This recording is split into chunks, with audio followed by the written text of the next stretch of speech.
The measuring tape hung between us like a held breath, paused mid-air.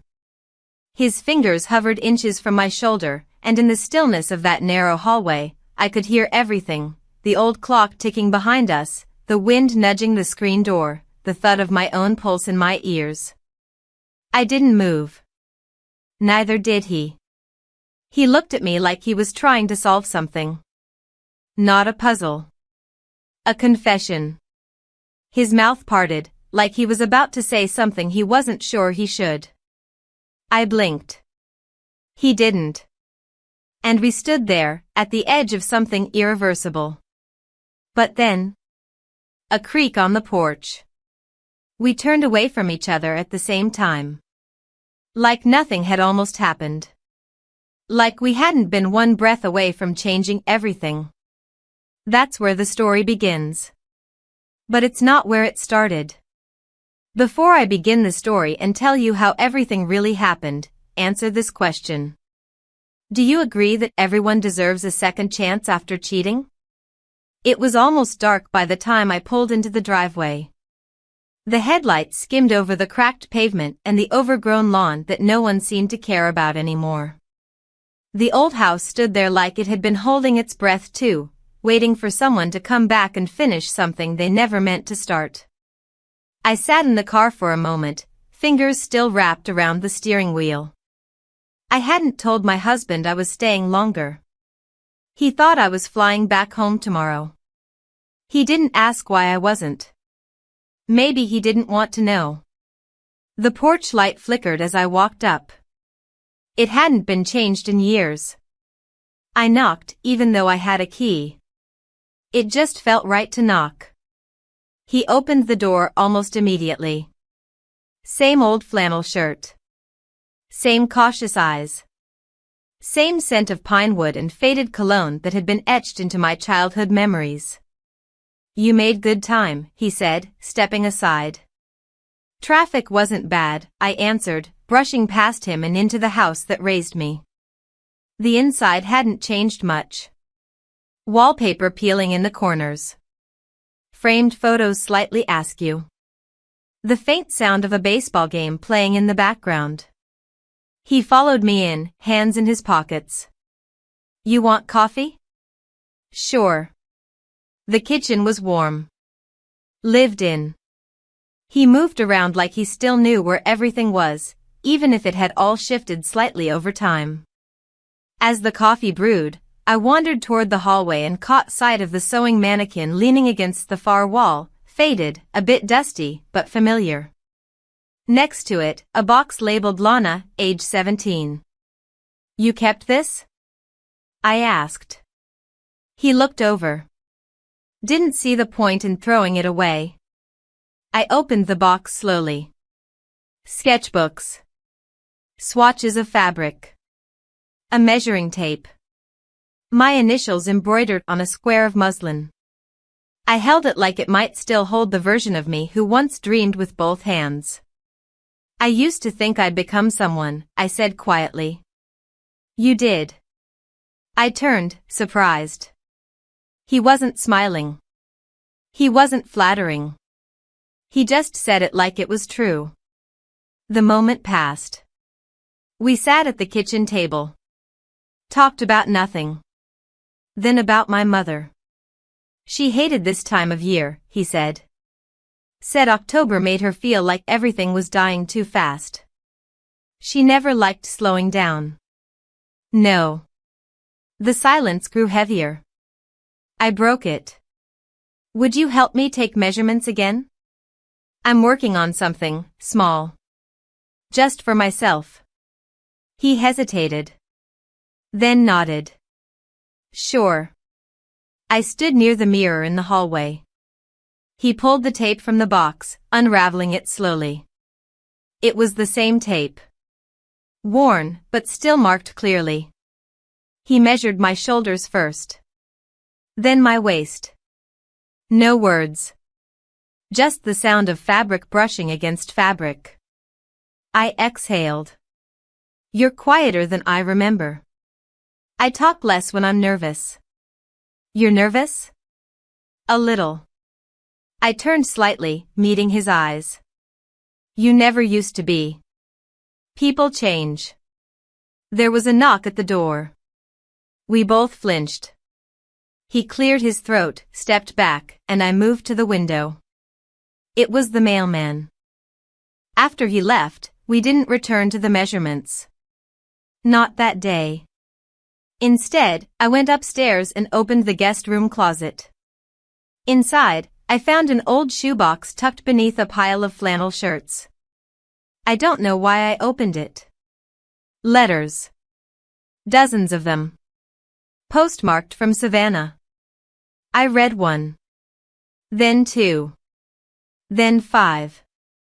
All from the same woman. Carol. 15 years, and you still don't have the decency to tell her, one letter read. He looks just like you. But don't worry. I never told him who you really are. My hands trembled. Downstairs, I could hear him humming some old tune my mother used to love. I closed the box. Put it back exactly where I found it. And I smiled when I saw him again. He didn't know that I knew. Not yet. I didn't sleep that night. I lay in the guest room, staring at the ceiling fan as it clicked with every slow turn, slicing the silence like a blade too dull to cut but sharp enough to remind me it was still there. Every few minutes, the shoebox came back to me, Carol's handwriting, the date stamps, the way she wrote his name like she still owned a piece of him. Maybe she did. By morning, I'd decided not to mention what I saw. Not yet. I needed to understand what all this meant, what it meant for me, for the version of him I'd built in my memory, for the woman I thought I was. It wasn't about secrets. It was about timing. The smell of coffee pulled me downstairs. He was already in the kitchen, humming. Same mug in his hand, same way he leaned against the counter, reading the sports section like nothing had changed since 2005. You're up early, he said without looking. So are you. He glanced over his glasses. Thought I'd finish the porch steps before it gets hot. I'll help. We didn't talk much while we worked. It was easier that way. The sun rose fast and heavy, casting long shadows across the cracked wood. I held the beam steady while he drilled, then passed him nails, one by one. Our movements synced into a rhythm, quiet and practiced, like a dance we didn't know we remembered. Around noon, we took a break. He poured lemonade into 2 mismatched glasses and handed me one. You still sew? He asked. Not as much as I used to. Shame. He sat down on the steps and stretched his back with a low groan. I watched him, the way his shoulders moved under the weight of years that had settled into his posture. He looked older in daylight. Do you still have that blue fabric? I asked. The one with the tiny sailboats? He raised an eyebrow. You remember that? It was my favorite. It's in the basement somewhere, probably behind the Christmas junk. We didn't say anything else. I went back inside after that and found the mannequin still leaning against the wall.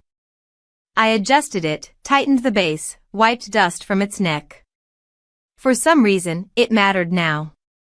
Later that day, he brought in lunch from the diner on Route 11. We sat in the dining room, the one with the lace curtains that had yellowed slightly, the table we hadn't used since my graduation party.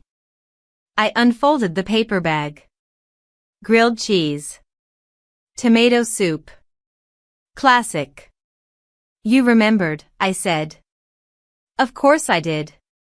Something in the way he said it made me look up. He was already looking at me. Not in the way people look at family. In the way people look at someone they shouldn't still be thinking about. I stood up. Can you help me measure the back seams? I want to fix the bust line. Sure. We moved to the hallway.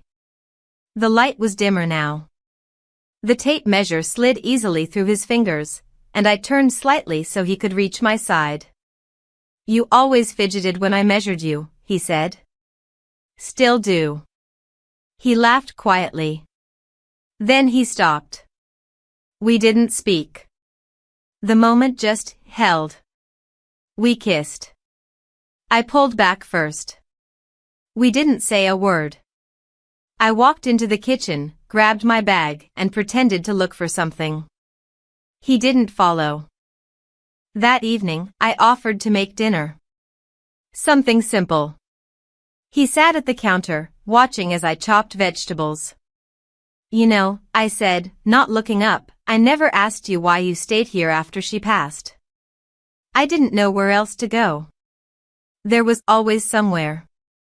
He didn't answer. After we ate, we ended up on the back porch, both of us nursing glasses of tea that had long gone warm. The air was thick with that southern kind of stillness, too heavy for wind, too quiet for comfort.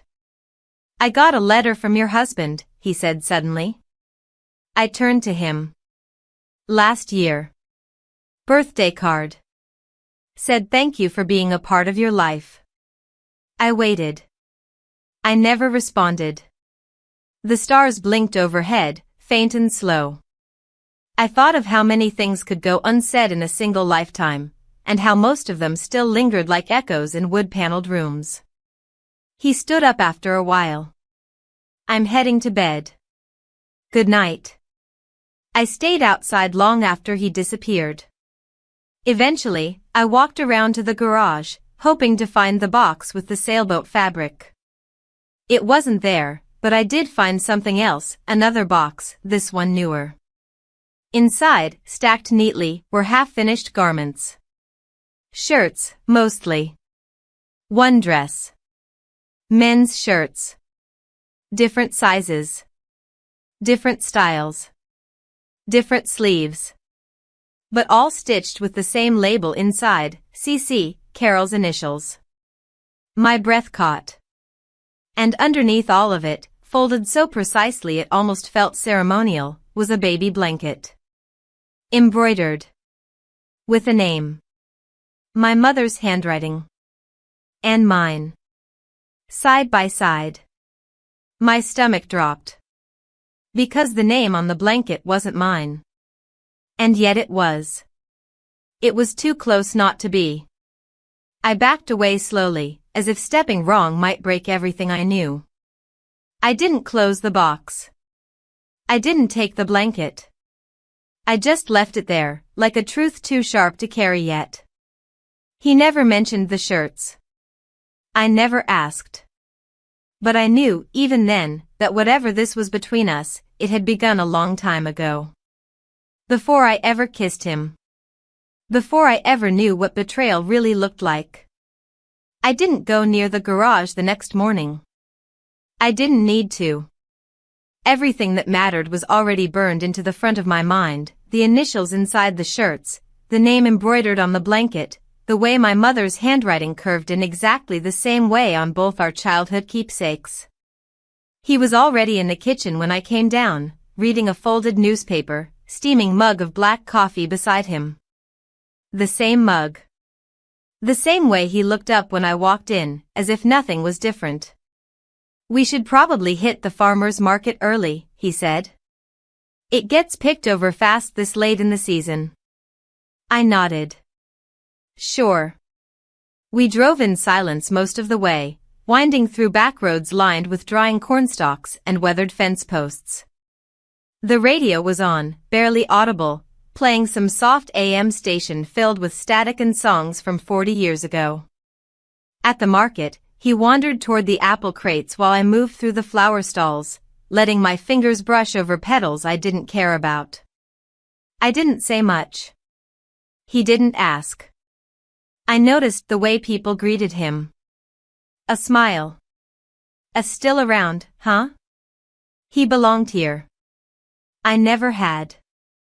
On the way back, he turned to me at a red light. You've been quiet today. Just thinking. About? I looked out the window. Everything. He didn't ask again. When we pulled into the driveway, there was another car parked in front of the house. My stomach turned. He didn't seem surprised. "That'll be your husband." He said it as casually as if it were the mailman. I got out slowly. The front door was open, and sure enough, there he was, standing in the hallway with his duffel bag dropped at his feet, jacket slung over one arm. "Thought I'd surprise you," he said. Took the red eye. I forced a smile. "You did." The three of us sat on the porch after lunch. He asked questions. My husband answered them. There was polite laughter. Shared memories. Jokes that landed flat. I watched my husband's hand as it rested on his knee, tapping occasionally. A habit I once loved. It felt distant now. Like watching someone else's life. When he excused himself to take a work call, the silence between us returned instantly. "You should have told me he was coming," I said. "I didn't know until yesterday," he replied. "I don't believe you." He didn't argue. That night, I offered to make dinner again. My husband hovered near the stove, telling a story about someone from the office. I nodded at the right places, stirred when he paused. He never noticed that I never laughed. After dinner, he suggested a walk. "It's been ages since we did one of your digestive strolls," he said, already putting on his jacket. I followed him into the night. The neighborhood looked different in the dark. Quieter. As if the air itself was waiting for something to happen. We walked past old houses, some dark, some lit with warm lamps inside. At one point he reached for my hand. I let him take it. "I miss you," he said. "I'm still here." "Not really." We walked in silence for a few more blocks. He didn't try to hold my hand again. When we returned, my stepfather was in the garage, working under one of the long fluorescent lights. I could see his silhouette through the dusty window. My husband went upstairs to shower. I waited until I heard the pipes creak and the water start running. Then I walked outside and opened the garage door. He didn't look up. Just kept sanding the edge of an old cabinet drawer. "You knew he was coming," I said. He stopped. "Yes." I leaned against the workbench. "You invited him." He nodded. "I wanted to see something." "See what?" "If you'd flinch." I didn't. I noticed. He turned off the sander and set it down. The air was full of sawdust and something heavier. "Why are you doing this?" I asked. "Because I can't stop." I looked down at the table. "Neither can I." We kissed. He pulled away first this time. "I shouldn't have done that," he said. "But you did." I left before he could say anything else. My husband was already asleep. I got into bed beside him, closed my eyes, and waited for morning. The next day passed in a blur. We pretended to be a family again, visited an antique store, walked through a park, took pictures with smiles that didn't reach our eyes. I saw it all like it was playing on a screen I couldn't pause. Late that evening, my husband suggested I make him a shirt for an upcoming conference. "Something custom," he said. "Something from you." I agreed. He left 2 days later. Hugs were exchanged. Promises made. And just like that, the house was quiet again. I found him in the laundry room, folding towels like it mattered. I asked him to help me with the pattern for the shirt. He nodded. No hesitation. We went into the study, cleared the table, laid out the paper, the measuring tape, the fabric. There was no music this time. No distractions. He worked silently beside me. At one point, our hands touched on the scissors. Neither of us moved. I pulled away first. "Why did she write my mother's name?" I asked. He froze. In the box, I continued. The blanket. The handwriting. It wasn't just hers. It was hers too. He didn't look up. I deserved to know. He sat down, hands resting flat on the table. You were 6, he began. Carol had left town by then. But a month after she left, your mother found the blanket. It was buried in a pile of fabric. She confronted me. What did you say?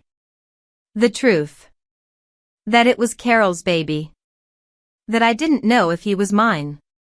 I felt something cold creep into my chest. She agreed to raise you and never speak of it again, in return for one thing. What? That I never see the child. Never ask. Never reach out. My throat tightened. Why would she care? He finally looked at me. Because it wasn't Carol's baby. It was hers. Everything around me went still. He didn't elaborate. He didn't need to. Because somewhere deep in my memory, a face had started to form. One I couldn't quite name. One I hadn't realized I'd seen before. And it wasn't his. I didn't move.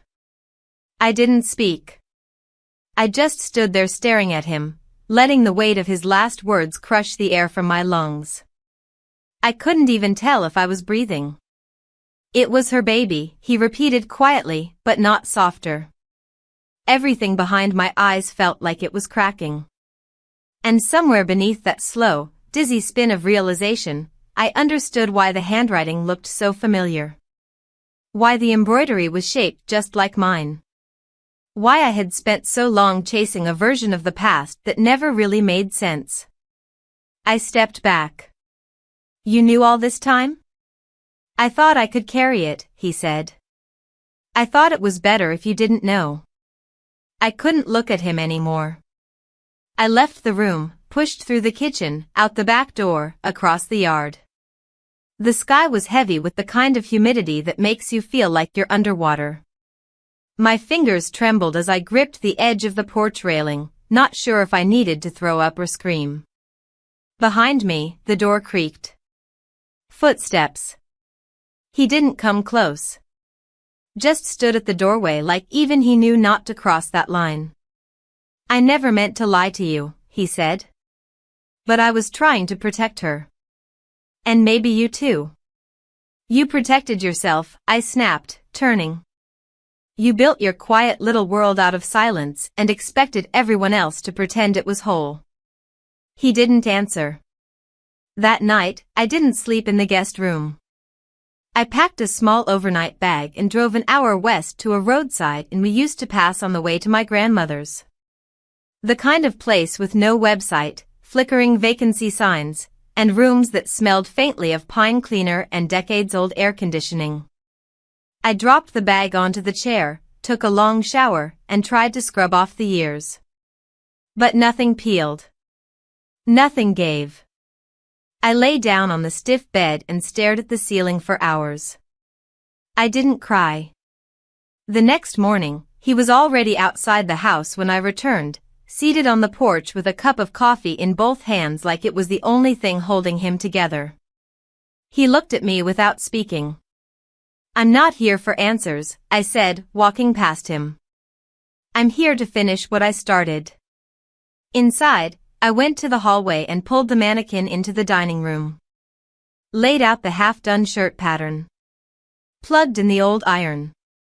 Everything mechanical. Motion without thought.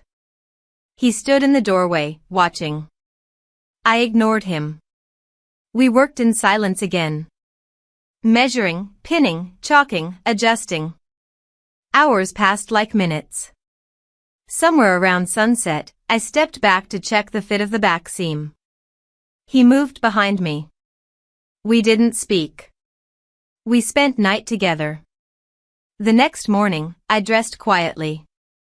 He was already in the kitchen, flipping through an old cookbook. We should drive somewhere, he said. Get out of town. Just for the day. Where? I was thinking Richmond. I paused. Why there? No reason. Just somewhere different. We didn't talk much during the drive. I watched the trees blur by, the gas stations, the roadside antique signs. When we got to the city, it was already bustling. People everywhere. Saturday energy. Street musicians, markets, loud conversations that didn't belong to us. We stopped at a small bakery, then wandered into a bookstore. I picked up a novel at random, flipped through a few pages, and put it back without reading a word. Let's walk, he said. We turned down a quieter street, lined with tall oaks and elegant row houses. He slowed as we reached one of them. Brick. White trim. Red door. I lived here once, he said. I stared at him. After your mom and I split up for a while, he continued. Didn't last long. But this place. I remember it. Why bring me here? I don't know. But he did. And I did too. He looked up at the second-story window. She used to wait for me right there. Every Sunday. Same hour. Same sweater. I said nothing. Later, in the car, we sat in silence again. He didn't start the engine. She wrote to me, he said. Last year. Carol. Said she wanted to talk. You said she left town. That she never came back. She didn't. But she reached out. I gripped the edge of the seat. And? She said something strange. What? She said the boy had grown up to look more like your mother than me. The car filled with silence so dense it felt like sound couldn't survive inside it. She never said it directly, he added. But I think he might not be mine either. I turned to him slowly. Then who? He stared out the windshield. She said your mother kept secrets too. Ones I didn't even know to ask about. I didn't move. She said I should ask you. My throat closed. Ask me what? He reached into the glove box and pulled out a folded envelope. Inside was a photograph. A woman. My mother. Younger. Standing next to another man. Unfamiliar. Smiling. Holding a baby I'd never seen before. And behind them, partially blurred in the background, was me. Staring straight at the camera. But I couldn't have been older than 3. And I remembered none of it. I stared at the photograph for what felt like hours, but my eyes kept returning to the same thing, me. Small, still, looking directly into the camera like I knew it mattered. My mother's smile was wide but unnatural, and the man beside her, the one holding the baby, had his arm around her waist like they were a family. One I had no memory of being part of. The car was quiet. My stepfather didn't speak. I think he was waiting for me to say something, to make sense of it all before he did. But there was nothing left in me to process. I didn't know who that man was, or the baby, or the reason I looked like I was standing right at the edge of a secret and too young to name it. Without a word, I opened the door and stepped out. The city noise swallowed me, buses, dogs barking, people arguing in front of a deli across the street. I didn't care where I was going. I just walked. I needed the movement, the noise, the proof that the world hadn't changed even if everything inside me had. He caught up a block later. We didn't look at each other. We ended up in a diner. The kind with red booths and chipped tables and syrup bottles that stuck to your fingers. I ordered coffee. He ordered nothing. I think it's time you tell me everything, I said, staring out the window. I've told you all I know, he said. No, I said, shaking my head. You've told me all you're willing to say. He looked down at the photo between us. She didn't want you to grow up around confusion. She thought if she split you off from everything, Carol, me, whoever that man is, it would keep you safe. It didn't, I said. He didn't argue. We stayed there until the sun started to dip. Neither of us touched the photograph again. I slipped it into my bag and paid the check. He offered to drive. I let him. The ride back was slower, quieter, heavier. Halfway through the trip, I reached into the glove box, trying to find a napkin or something to wipe my hands. But instead, I found another envelope. This one smaller. No photo, just a folded note. It was addressed to him, but the handwriting was unmistakably my mother's. Without asking, I opened it. You promised me you'd never show her. If you're reading this, it means you broke that promise. Then I've failed too. I didn't hide everything out of shame. I hid it to give her a chance to live without all of us staining her. I stopped reading. He glanced at me, then back to the road. I wasn't ready, he said, to be anyone's truth. I folded the note and kept it in my lap. Who was he? I don't know, he said. I only saw him twice. Then he was gone. The rest of the drive was silent. We got back after dark. I took my bag and walked into the house like it wasn't full of ghosts. He followed, slower. I didn't go to my room. I went to the garage. The box was still there. The same baby blanket. The same stack of letters. But now I saw it all differently. These weren't memories, they were blueprints of how people disappear from each other while standing in the same room. I stayed in the garage for hours, reading everything. My mother's handwriting aged over time. She got shorter, colder. The warmth drained out of her letters until all that was left were instructions, regrets, warnings. Just after midnight, I heard footsteps behind me. He didn't say anything. Just stood in the doorway like always. I turned to him, holding one of the letters. I want to go to Savannah, I said. He blinked once. Why? I think I need to see who he became. He nodded. When? Tomorrow. He nodded again. I'll come with you. No, I said. You won't. He didn't fight me. He just looked tired in a way I hadn't seen before. The next morning, I packed light. I didn't tell my husband. I left a note saying I needed time. I booked a bus, not a flight. I wanted to feel the hours. By evening I was there, Savannah. Wet heat, hanging moss, uneven sidewalks. The kind of place where everything beautiful feels like it's been soaked in memory.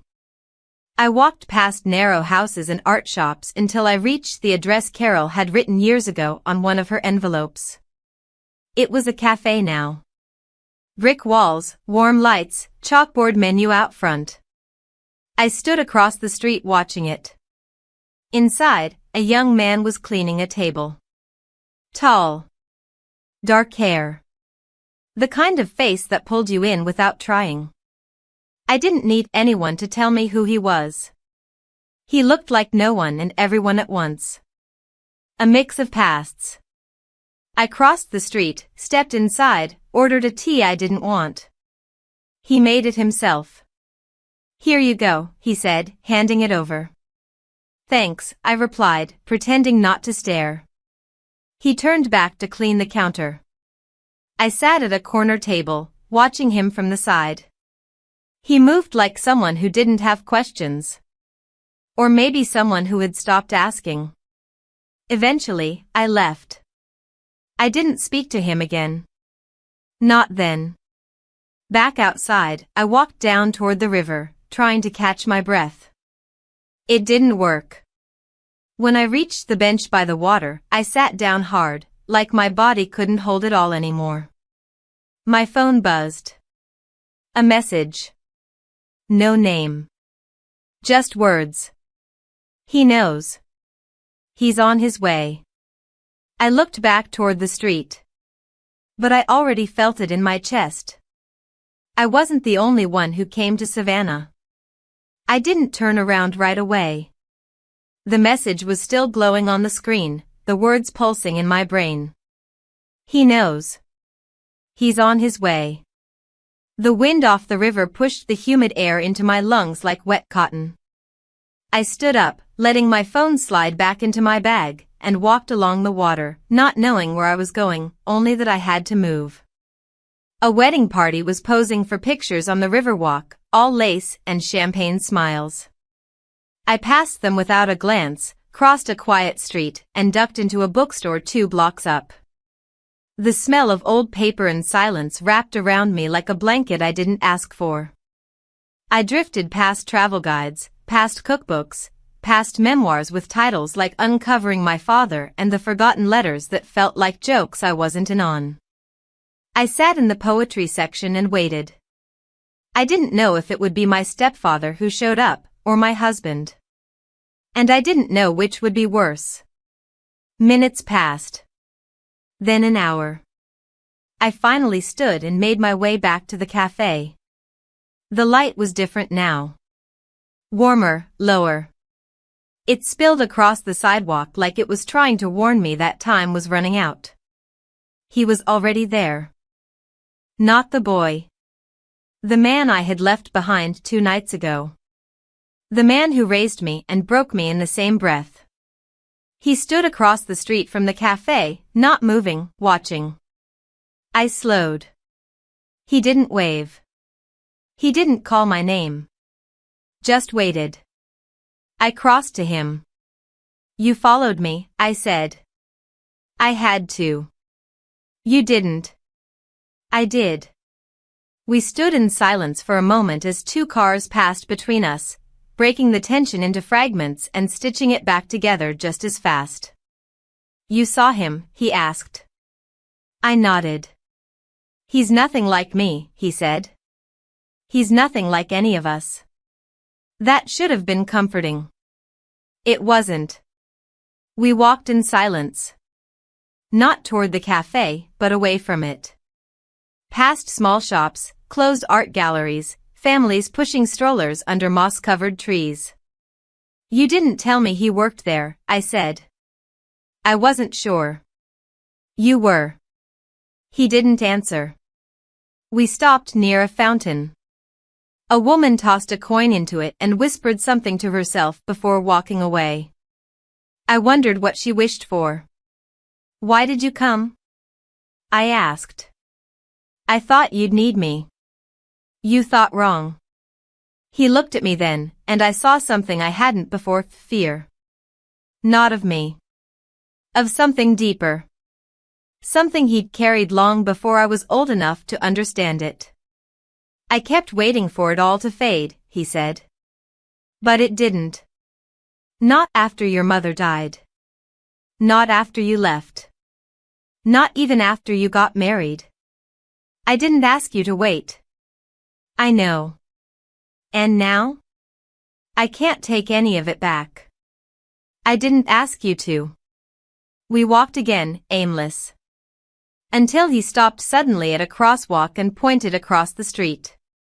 That building, he said. 3rd floor. That was Carol's apartment. I stared up at the windows. Nothing unusual. Curtains drawn. A dying potted plant on one sill. I came here once, he continued. Before she left for good. It was raining. She made me promise something. What? That if the boy ever found out who I was, I wouldn't run. And would you? I think I already did. I didn't ask what he meant. I knew. We walked back toward the river. The sky was turning violet. The streetlights buzzed on, one by one. As we approached the cafe again, I saw him, the boy, standing outside, holding a tray of empty cups, laughing with another worker. He looked light. untouched. Like he hadn't inherited any of the heavy, broken pieces from the people who made him. I turned away. We ended up at a bench near a small park. No one else was there. Just us and the sounds of a city winding down for the night. "What are you going to do?" he asked. "I don't know." "Go back?" "Eventually." "Tell him?" "I don't know that either." He nodded slowly, as if anything I said now would be fair. A train horn echoed in the distance. A reminder that the world kept moving, even when you didn't. "I want to meet him," he said. "You shouldn't." "I want to." I turned toward him. "Then you'll destroy him the way you destroyed me." His mouth opened. Then closed. He didn't argue. Didn't deny it. He looked down at his hands instead, as if the truth had finally stained them too visibly to hide. A moment passed. Then another. And then, just as I was about to stand, to walk away, someone called out. Not to me. To him. We both turned. It was the boy. Walking toward us. Waving. Smiling. Holding a takeout bag. "You forgot your order," he said. "Thought you left already." He was looking at me. But when he handed over the bag, his eyes flicked to my stepfather. Then back to me. Then back to him. Something shifted behind them. Something small. Unspoken. "You two together?" he asked, casual. "No," I said quickly. But he kept staring. Then, finally, "You look familiar," he said to the man beside me. I held my breath. My stepfather smiled softly. "I get that a lot." The boy nodded. "You from around here?" "Not anymore." The boy looked like he was about to ask something else, then stopped. He handed me the bag. "Be well," he said, then walked back to the cafe. I didn't open the bag. He didn't turn back. And my stepfather never said a word. Not about the look they exchanged. Not about the way the boy hesitated, just for a second. Not about how, for the first time, it didn't feel like a secret waiting to be told. It felt like one that had just been shared. Without permission. We didn't speak as we walked back to the motel.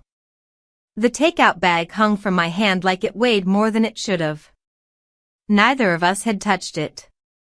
I didn't even remember what was inside. Some part of me thought I should throw it away, but I couldn't bring myself to. That would have made it too easy to forget the look on his face when he recognized something in the man standing next to me. He didn't know what he was seeing, not fully. But he saw something. And that was enough.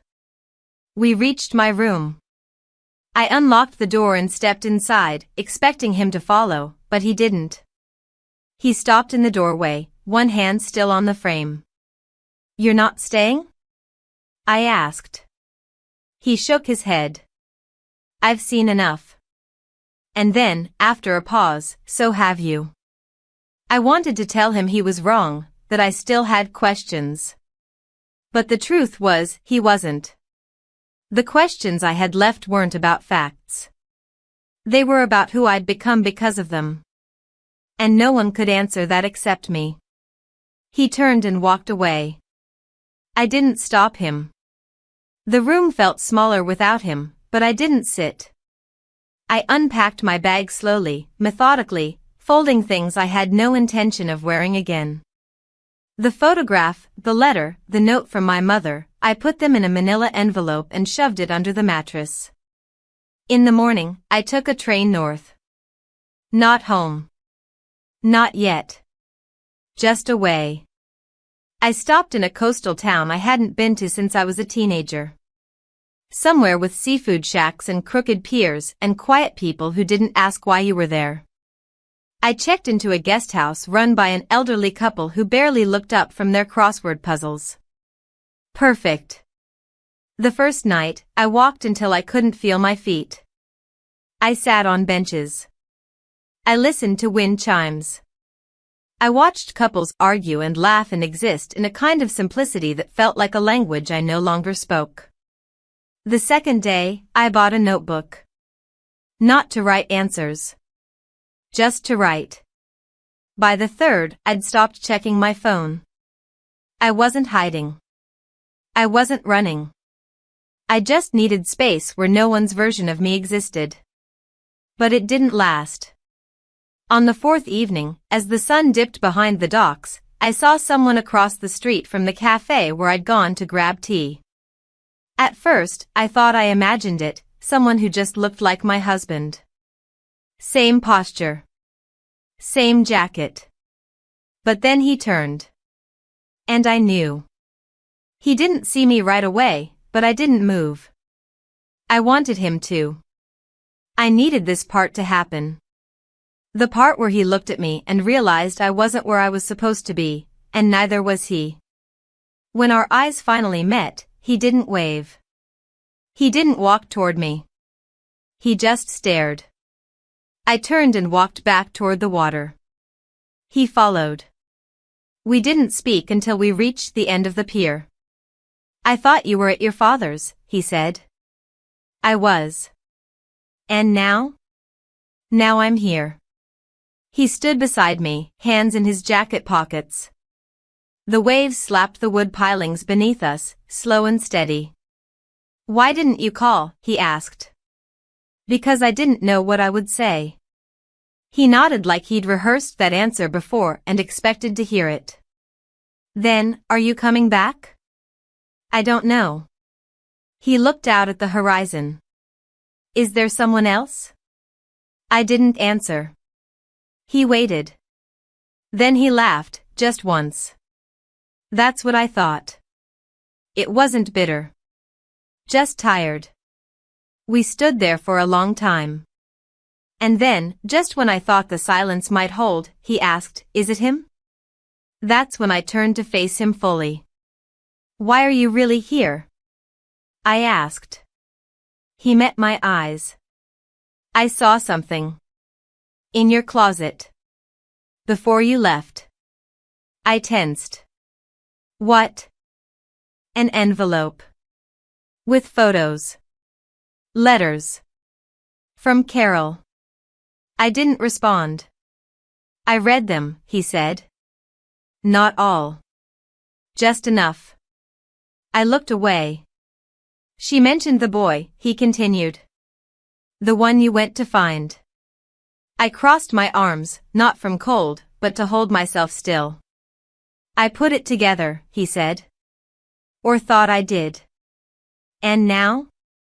He inhaled sharply. "Now I don't know what I know anymore." I stared at the ocean. "That makes two of us." He hesitated, then reached into his coat pocket and pulled out something small and folded. I didn't recognize it at first. But as he handed it to me, I saw the handwriting. Mine. From months ago. A note I wrote him and never gave. One that got lost in the laundry, or buried in the back of a drawer. It was short. Just a few lines. "I keep wondering who I would have become if I hadn't married you. Not because I regret it. But because I don't know who that girl is anymore. And sometimes, I miss her. More than I miss us." I didn't take the note from him. "You were looking for her," he said. "Not him." And then, before I could speak, he added, "But what if you've already become someone else?" I felt the words land. Somewhere deep. Somewhere I didn't know had gone hollow. He stepped back. "I'll go," he said. "But I needed to see you. One last time. Before you disappeared completely." I watched him walk down the pier. He didn't turn back. That night, I went back to the guest house, pulled the envelope from under the mattress, and stared at everything again. The past. The pieces. The choices. I spread them out on the floor like puzzle parts with no corners. And right there, between two letters I'd never noticed before, I found something I hadn't seen. A receipt. From the cafe in Savannah. Dated 3 weeks before I arrived. Signed by my husband. The receipt didn't make sense at first. I held it under the lamp, reading the timestamp again and again like it would change. But the date stayed the same. The ink was smudged slightly at the corner, but the name was clear. His. A signature I'd seen on insurance forms, birthday cards, checks. My husband had been at that cafe 3 weeks before I ever showed up in Savannah.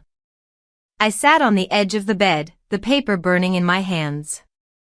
The questions came fast, overlapping, clawing over each other for space. Why was he here? Who was he with? Did he know something even before I left? Or worse, was he the one who knew everything all along?